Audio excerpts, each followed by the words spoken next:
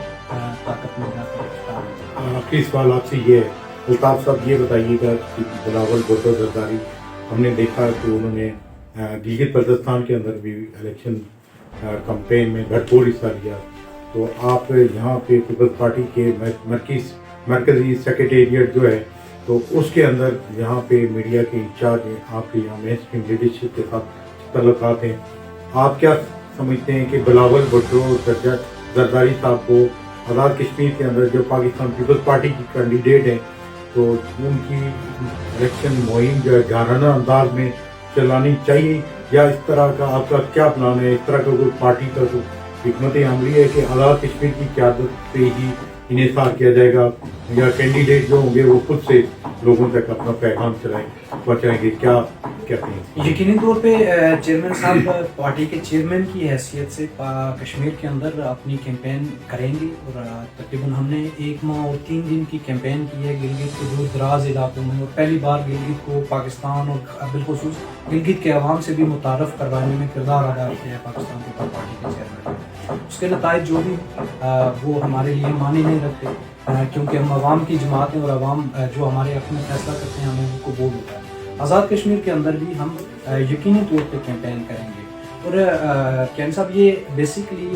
تاریخ کا وہ عہد ہے جس کے اندر بذات خود ریاست کا تشخص مشکوک ہو چکا ہوا ہے، ایک خطرے میں جا چکا ہوا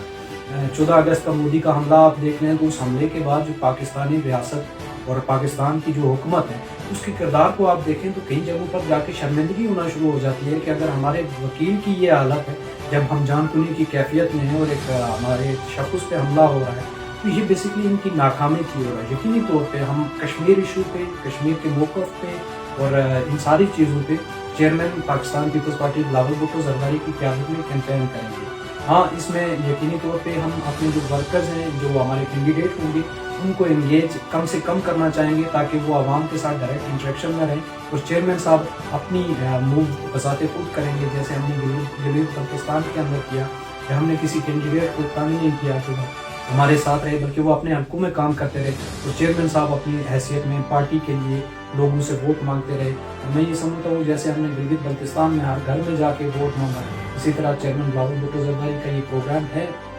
آزاد کشمیر الیکشن کے لیے کہ کم از کم 15 سے 20 دن کی کیمپین میں وہ کشمیر کے ہر گاؤں میں جانا چاہتے ہیں، ہر گاؤں میں جائیں گے، ہم بھٹو شہید، بینظیر شہید کا نظریہ لے کے جائیں گے، بالخصوص کشمیر کے مستقبل کا سوال لے کر لوگوں کے پاس جائیں گے، اور اگر لوگ سمجھتے ہیں کہ کشمیر کا جو ہمارا پروگرام ہے کشمیر کے مستقبل کے حوالے سے وہ درست ہے تو یقیناً لوگ ہمیں سپورٹ بھی کریں گے، ووٹ بھی کریں گے۔ میں یہ سمجھتا ہوں کہ کشمیر کاز کا اگر کوئی فیصلہ کرنے کا صلاحیت رکھتی ہے تو وہ پاکستان پیپلز پارٹی رکھتی ہے، کیونکہ 68-69 کے اندر پاکستان پیپلز پارٹی کے بنانے میں جو سب سے بیسک کوسچن انوالو تھا وہ کشمیر ایشو تھا۔ آپ یوں کہہ سکتے ہیں کہ پاکستان پیپلز پارٹی کی بنیاد ہی مسئلہ کشمیر پر رکھی گئی ہوئی ہے۔ سو ہم آزاد کشمیر کے عوام اپنی جو خطہ ہے اس کی آزادی کے لیے 1000 سال تک جنگ لڑنے کا عزم آج بھی رکھتے ہیں، اور ہم وہ جنگ لڑیں گے۔ یقیناً چیئرمین بلاول بھٹو زرداری کی قیادت میں ہم اس جنگ کو آگے لے کر جا رہے ہیں، کہاں تک جائے گی یہ وقت میں فیصلہ کریں گے۔ آپ بہت بہت شکریہ جناب الطاف اشارت صاحب، ہم آپ کے بہت شکر گزار ہیں۔ ناظرین، آپ نے دیکھا الطاف اشارت صاحب کی گفتگو آپ نے سنی۔ الطاف اشارت صاحب جو پاکستان پیپلز پارٹی کے ایک نظریاتی پولیٹیکل ایکٹیوسٹ ہیں، اور آج کل جہاں اسلام آباد میں پاکستان پیپلز پارٹی کے مرکزی سیکریٹریٹ ہے وہاں پہ اپنی ذمہ داریاں انجام دے رہے ہیں۔ ایسے نوجوان جو ہوتے ہیں پارٹیوں کے لیے اثاثہ ہوتے ہیں۔ ہم الطاف بشارت صاحب کے لیے نیک خواہشات رکھتے ہیں کہ وہ القا بلوچ سے پاکستان پیپلز پارٹی کے متوقع امیدوار بھی ہو سکتے ہیں، وہ پارٹی کو اس حوالے سے وہ درخواست بھی دیں گے۔ تو ایسے نوجوان جو ہے وہ پارٹیوں کے لیے اثاثہ ہوتے ہیں، اور ہم ان کے لیے توقع کرتے ہیں کہ پاکستان پیپلز پارٹی ایسے نوجوانوں کو سامنے لائے گی، اور جو حقیقت میں جو ہے وہ تبدیلی کی راہ ہموار کریں گے۔ اور جو اس طرح کے پولیٹیکل ورکر ہوتے ہیں تو وہ سیاسی اڑانے بھی نہیں برتے، بلکہ وہ ان کی پارٹی کے ساتھ جو کمٹمنٹ ہوتی ہے وہ بالکل کمیٹیڈ ہوتی ہے اور پکی ہوتی ہے، اور ہم ان کے لیے آخر میں نیک بادشاہ رکھتے ہوئے آپ سے اجازت چاہیں گے۔ بہت بہت شکریہ الطاف شاہ صاحب، ایک دفعہ پھر آپ بہت شکریہ نیلوفری کا اور کیانی صاحب آپ کا، بہت مہربانی۔